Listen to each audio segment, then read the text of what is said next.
বদৰুদ্দিন আজমল যি নেকি 10 লাখ ভোটত হাৰিছে 10 লাখ ভোটত আপোনাৰ বদৰুদ্দিন আজমল হাৰি গৈছে যি নেকি তাৰে আপোনাৰ সিটিং এমপি আছিলে এবাৰ নহয় দুবাৰ নহয় তিনিবাৰ তেওঁ জিকিছিলে সেই ধুবুৰী লোকসভা সমষ্টিৰ পৰা ইমান বেয়াকৈ হাৰিছে 1 লাখ 2 লাখ ভোটত হাৰিলে বেলেগ কথা আছিলে 10 লাখ ভোটত আপোনাৰ আজমল হাৰি গৈছে গু হাৰণ দি হাৰিছে ইমান এটা মানে লজ্জাৰ কথা যে আপুনি তিনিবাৰ এমপি আছিলে সেই সমষ্টিটোত ইমান কি বেয়া পালে তাৰে মানুহে ইমান কি বেয়া পালে যে ইমান বেয়াকৈ তেওঁ হৰুৱাই দিলে সকলোৱে হুজুৰ বুলি মাতে মানুহৰ ঘৰে ঘৰে গৈ তেওঁ আপোনাৰ পানী জাৰি দিয়ে জৰা ফুকা কৰে একেখন কাহিতে খোৱা লোৱা কৰে সহায় যিমান লাগে সিমান সহায় কৰে কোনোবাই যদি বেমাৰত পৰিছে কোনোবাই বিপদত পৰিছে তো যিমানখিনি পাৰে আজমল ফাউণ্ডেশ্যনৰ পৰা সহায় কৰে তথাপি তাৰে ৰাইজে আপোনাৰ তেওঁক কম ভোট দিলে আপোনাৰ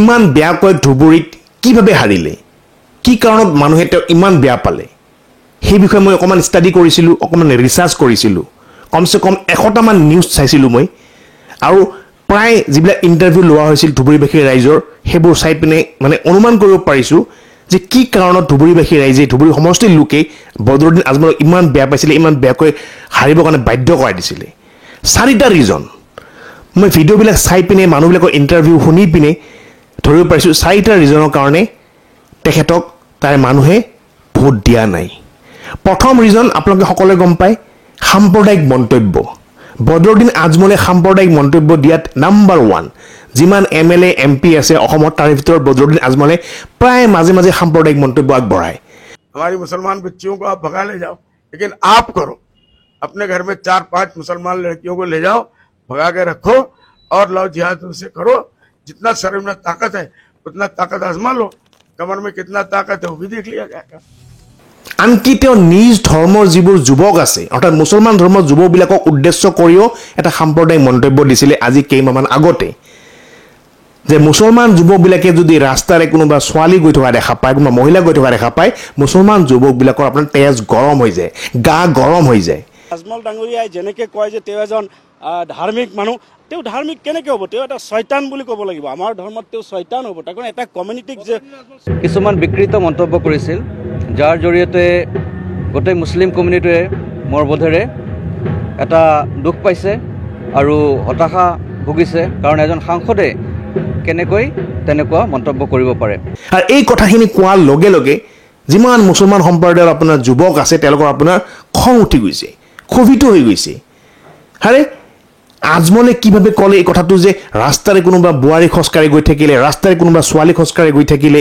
মুছলমান যুৱকৰ তেজ গৰম হয় মুছলমান যুৱকৰ গা গৰম হয় কথাটো হ'ল যে এইটো প্ৰথমবাৰ নহয় যে তেখেতে এনেকুৱা মন্তব্য দিছে ইয়াৰ আগতেও তেখেতে বিভিন্ন ধৰণৰ বিকৃত মন্তব্য দিয়ে যেনেকুৱা তেখেতে কিছুদিন আগতে কৈছিলে যে হিমন্ত বিশ্ব শৰ্মা ডাঙৰীয়াই 3-4জনী মুছলমান ছোৱালী বিয়া কৰাব লাগে তেখেতে এইটো স্বাগতম জনাব আৰু মিঠাই বিলাব তেখেতে আকৌ কৈছিলে যে যিখিনি আমাৰ হিন্দু মানুহ বা সংখ্যাগুৰু মানুহ আছে সেই মানুহখিনিয়ে নেকি সময়মতে বিয়া নকৰায় 3-4জনী ৰখিয়া ৰাখে আৰু যেতিয়া উপায় নাপায় তেতিয়া বিয়া কৰায় তেনেকুৱা বিভিন্ন ধৰণৰ বিকৃত মন্তব্য তেখেতে কৰি থাকে কেতিয়াবা হিন্দু ধৰ্মক লৈ পিনে কেতিয়াবা মুছলমান ধৰ্মক লৈ পিনে বহুত ধৰণৰ সাম্প্ৰদায়িক মন্তব্য মাজে আগবঢ়ায় যাৰ কাৰণে তেওঁ সদায় চৰ্চিত হৈ থাকে বহুতে কৈ থাকে তেওঁৰ ওপৰত কেছ দিব লাগে কিন্তু এমপি হোৱাৰ কাৰণে তেওঁৰ ওপৰত কেছ দিব আজিলৈকে পৰা নাই এইটো ৰেকৰ্ডিং কৰিছে না বদমাছৰ আওলাদ মানুহজন আগৰ পৰাই আমাৰ পৰা টাইট লৈছে বদমাছি কৰিব নালাগে দ্বিতীয় কাৰণ হৈছে আপোনাৰ এটিটিউড তেওঁ এটিটিউডটো বহুত বাঢ়ি গৈ আছিলে দিনক দিনে আচলতে এজন মানুহ যেতিয়া ৰেগুলাৰলি এটা কনষ্টিটুৱেঞ্চিৰ পৰা জিকি থাকে তেওঁ কনফিডেন্স লেভেলটো হাই হৈ যায় বহুত কিন্তু কিছুমান ব্যক্তিয়ে সেই কনফিডেন্স লেভেলটো কণ্ট্ৰল কৰি ৰাখিব পাৰে যেনেকৈ প্ৰদ্যুৎ বৰদলৈ তেওঁ আপোনাৰ বাৰে বাৰে জিকি থাকে কিন্তু তথাপি তেওঁ কনফিডেন্স লেভেলটো আপোনাৰ কণ্ট্ৰল কৰি ৰাখিব পাৰে তেওঁ কেতিয়াও অভাৰ কনফিডেন্স হৈ নাযায় তেওঁ এতিয়াও সেই সমষ্টি মানুহবিলাকৰ লগত নম্ৰভাৱে অনেষ্টলি কথা পাতে কেতিয়াও সাম্প্ৰদায়িক মন্তব্য আগনবঢ়ায় কেতিয়াও বেয়া ভাষা ইউজ নকৰে সেইকাৰণে তেওঁ পপুলাৰ সেইকাৰণে এইবাৰো জিকিছে কিন্তু কিছুমান এনেকুৱা লিডাৰ আছে তেওঁলোকে ভাবে যে মই প্ৰথমবাৰ জিকিছোঁ দ্বিতীয়বাৰ জিকিছোঁ মই তৃতীয়বাৰ জিকিছোঁ মই চতুৰ্থবাৰ জিকিম এতিয়া অভাৰ কনফিডেন্স যেতিয়া হৈ যায় তেতিয়া তেওঁলোকৰ এটিটিউডটো বহুত বেছি হৈ যায় আৰু বদৰুদ্দিন আজমলৰ এইকেইদিন এটিটিউডটো বহুত বেছি হৈ যোৱা বুলি বহুতে কৈছে এতিয়া মই কোৱা কথা নহয়, নিউজ চেনেলবিলাকত বহুতে কৈছে যে বদৰুদ্দিন আজমল অকণমান খঙাল, তেওঁ আজিকালি অকণমান বেছি এটিটিউড দেখুৱায়। আনকি ষ্টেজৰ ওপৰত আজি কেইমাহমান আগতে মানে আপোনাৰ ইলেকশ্যনৰ আপোনাৰ কেম্পেইনিং চলি আছে, ইলেকশ্যনৰ কেম্পেইনিং চলি থাকোঁতে ষ্টেজৰ ওপৰতে তেওঁলোকৰ দলৰ কৰ্মীকে তেওঁ চৰ সোধাইছিলে, এক চৰ দিছিলে আপোনাৰ ষ্টেজৰ ওপৰতে, গোটেই নিউজ চেনেলবিলাকত বুজিছিলে। গতিকে ধুবুৰীবাসী ৰাইজে এই বস্তুটো চাই পিনে বেয়া পালে যে নিজৰ দলৰ ব্যক্তিক ষ্টেজৰ ওপৰত এনেকৈ অপমান কৰাটো ঠিক হোৱা নাই। ঠিক আছে, এনেকৈ আপোনাৰ চৰ সোধাটো ঠিক হোৱা নাই, ভুল হ'ব পাৰে কিবা কাৰণত, তেওঁক বেলেগকৈ বুজাব পাৰিলেহেঁতেন। এই এটিটিউডবিলাক বাসী হৈ ধুবুৰী লোকসভা সমষ্টিৰ যিহেতু লোক আপোনালোকে কি পালে মৌলানা বদৰুদ্দিন আজমলৰ পৰা? আমিতো সাধাৰণ ৰাইজ হিচাপে আজিলৈকেতো তেওঁক কিবা এটা ভাল কাম আমিতো দেখাই পোৱা নাই। এটা ভাল কাম হৈছিল যে এয়াৰপৰ্টৰ ফ্লাইট আমাৰ গুৱাহাটী বা কলকাতালৈ ষ্টাৰ্ট হৈছিল, সেইটোকে বন্ধ কৰি দিলে, সেইটো আজিলৈকে তেওঁ চালু কৰিব পৰা নাই। আৰু এই দীৰ্ঘদিনৰ পৰা এই ফুলবাৰী ব্ৰিজখন তেওঁ আনিব পৰা নাই, এইটো বিজেপি চৰকাৰে আনি দিছে, এইটো চলি আছে। আৰু তাৰ বাহিৰে একো কোনো কামেই দেখা নাই আমি ইয়াতে। দাদা মৌলানা বদৰুদ্দিন আজমলৰ বিষয়ে কি ক'ব?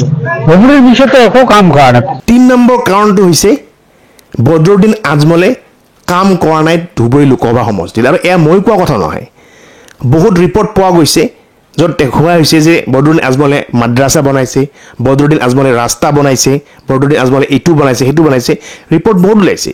কিন্তু তাৰ স্থানীয় ৰাইজে কোৱা মতে বদৰুদ্দিন আজমলে যিমানখিনি কাম কৰিব লাগিছিলে সিমানখিনি কাম কৰা নাই। আজমল কোনো জিনিসে দেয় না, আগে এই ধুবড়িত কোনো কামে করে নাই, উই এক হায়া মানে জিরো চর বিদে আজমল।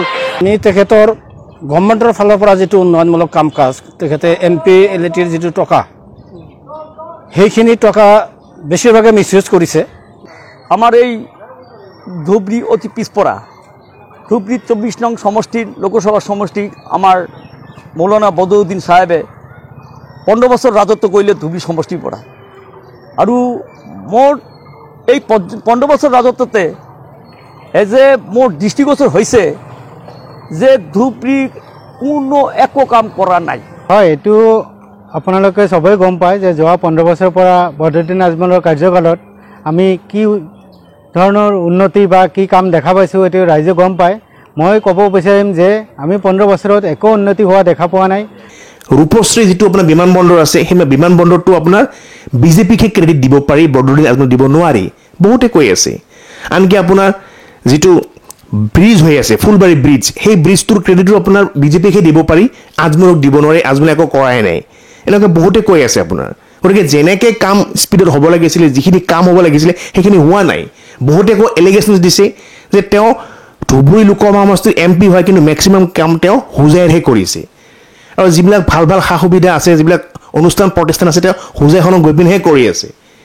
বিপদৰ সময়ত আপোনাৰ ধুবুৰী লোকসভা সমষ্টিৰ ৰাইজৰ ওচৰত তেওঁ কেতিয়াও থিয় নহয়, অকল বছৰত এবাৰ বা দুবাৰহে, তাৰ পিছত আৰু তেওঁ দেখাই নিদিয়ে। এনেকৈ তেওঁ স্থানীয় ৰাইজে অভিযোগ উঠাইছে। এইটো এটা 3 নম্বৰ ৰিজন যে তেওঁ যিমানখিনি কাম কৰিব লাগিছিলে সিমানখিনি কাম কৰা নাই। Is Ajmal really N agent of BJP? Badruddin Ajmal বিজেপিৰ সঁচাকৈ এজেণ্ট নেকি? হয় 54.26% আৰু নহয় 45.89%, অৰ্থাৎ প্ৰায় 54% হয় বুলি কৈছে আৰু 46% নহয় বুলি কৈছে। 4 নম্বৰ আৰু ফাইনেল ৰিজনটো হৈছে বহুত ব্যক্তিয়ে ভয় খাইছে যে বদৰুদ্দিন আজমলক যদি ভোট দিয়া হয় তেতিয়াহ'লে হয়তো AUDFৰ মানুহখিনি বা AUDFৰ যিখিনি পাৰ্টি জিকিব তেওঁলোকে বিজেপিত গৈ পিনে চামিল হ'ব। তা আমাৰ ৰাইজে গম পাইছে যে আজমলক ভোট দেওয়া মানে বিজেপি ভোট দেওয়া। এইটো ৰাইজে গম পাইছে যে আজমলক ভোট দিয়া মানে বিজেপিক ভোট দিয়া, এইটো মানে ৰাইজে গম পাইছে, সেইকাৰণে আমি তাক এবাৰ হৰুৱাই দিছোঁ। আগৰ পৰা কথা আহিছে যে বিজেপিৰ বি টিম বুলি চবেই জানে। তো এনেকৈ যিবিলাক সংখ্যালঘু সম্প্ৰদায়ৰ ব্যক্তি আছে তেওঁলোকে মানে এইটো তেওঁৰ মূলত সোমাই গৈছে তেওঁলোকক যে বিজেপিক যদি আমি ভোট নিদিওঁ, বিজেপি যদি আমি বেয়া পাওঁ, বিজেপি আমাক উচ্ছেদ কৰি আছে, বিজেপি আমাক অমুক কৰি আছে তমুক কৰি আছে, বিজেপি ভোট নিদিলেও আমি যদি হুজুৰক ভোট দিওঁ, AUDF ভোট দিওঁ, আকৌ AUDF গৈ পিনে বিজেপিৰ লগ লাগিব। কাৰণ হিমন্ত বিশ্ব শৰ্মা আৰু বদৰুদ্দিন আজমলৰ এটা ভাল এটা সম্পৰ্ক আছে, এটা বন্ধুত্ব আছে, সকলোৱে জানে। কাৰণ বদৰুদ্দিন আজমলে নিজৰ বিজনেছৰ কাৰণে, নিজৰ আগৰ বিজনেছৰ কাৰণে আপোনাৰ বিজেপিৰ লগত মিলি থাকিব লাগিব, উপায় নাই। সেইকাৰণে বহুতে ভাবিছে যিহেতু বিজেপিৰ বি টি এম এৰি দিম, গতিকে AUDF ভোট নিদিয়ে ভাল, কাৰণ AUDF ভোট দিলে সেই ভোটটো আপোনাৰ বিজেপিত পৰা নিচিনাই হ'ব। চ' এই 4টা ৰিজনৰ কাৰণে তাৰে মানুহে আজমলক আপোনাৰ এইবাৰ ভোট দিয়া নাই। কিন্তু বহুতে কৈ আছিলে আমি আজমলকো নিদিওঁ, ৰকিবুল হুছেইনকো নিদিওঁ, তাৰ যিটো লোকেল ব্যক্তি আছে জাবেদ বুলি কয়, বিজেপি AGP এলায়েন্সত উঠিছিলে, তেওঁক ভোট দিম বুলি। কিন্তু তেওঁকো মানুহে ভোট নিদিলে, ৰকিবুল হুছেইনক মানুহে ভোট দিলে। চ' ৰকিবুল হুছেইনে নিশ্চয় কিবা এটা যাদু কৰিছে, ৰকিবুল হুছেইনে নিশ্চয় আপোনাৰ ভাল কেম্পেইনিং কৰিছে, ৰকিবুল হুছেইনে নিশ্চয় আপোনাৰ মানুহবিলাকৰ মাজত মিলি যাব পাৰিছে, ৰকিবুল হুছেইনে নিশ্চয় আপোনাৰ মানুহবিলাকক ভালকৈ কথা পাতিব পাৰিছে, সেইকাৰণে ৰাইজে বিশ্বাস কৰিছে আৰু বিপুল ভোটৰ ব্যৱধানত গোটেই ভাৰতবৰ্ষৰ ভিতৰত নাম্বাৰ 1 আপোনাৰ হৈ গ'ল ৰকিবুল হুছেইন, সকলোতকৈ বেছি ভোট পাবলৈ সক্ষম হ'ল। তো এটা ৰেকৰ্ড হৈ গ'ল, ৰেকৰ্ড। তো হিষ্ট্ৰীত এই ৰেকৰ্ডটো লিখা থাকিব আৰু এই ৰেকৰ্ডটো হয়তো বদৰুদ্দিন আজমলে কেতিয়াও পাহৰিব নোৱাৰিব। আৰু এই ৰেকৰ্ডটোৰ পৰাই হয়তো ARDF দলটো কিবা এটা হ'ব পাৰে, ইন ফিউচাৰ কিবা এটা ইম্পেক্ট হ'ব পাৰে। গতিকে এইবাৰ যি ইলেকশ্যন হৈছে, এইবাৰ ইলেকশ্যনত কিন্তু ৰাইজে আপোনাৰ দিমাগ ইউজ কৰিছে, ৰাইজে নিজৰ দিমাগ ইউজ কৰিছে, দিমাগ ইউজ কৰি পিনে ৰাইজৰ পাৱাৰটো দেখুৱাই দিছে। আৰু সেইটো প্ৰুভ হৈছে আপোনাৰ যোৰহাট লোকসভা সমষ্টি আৰু ধুবুৰী লোকসভা সমষ্টিত প্ৰুভ হৈ গৈছেতো আপোনাৰ। ৰাইজে এতিয়া মানে টকাৰ লোভত, আপোনাৰ কম্বলৰ লোভত আপোনাৰ পৰি পিনে হিতাধিকাৰী লৈ পৰি পিনে ভোট দিয়া নাই, ৰাইজে দিমাগ ইউজ কৰি পিনে ভোট দিছে।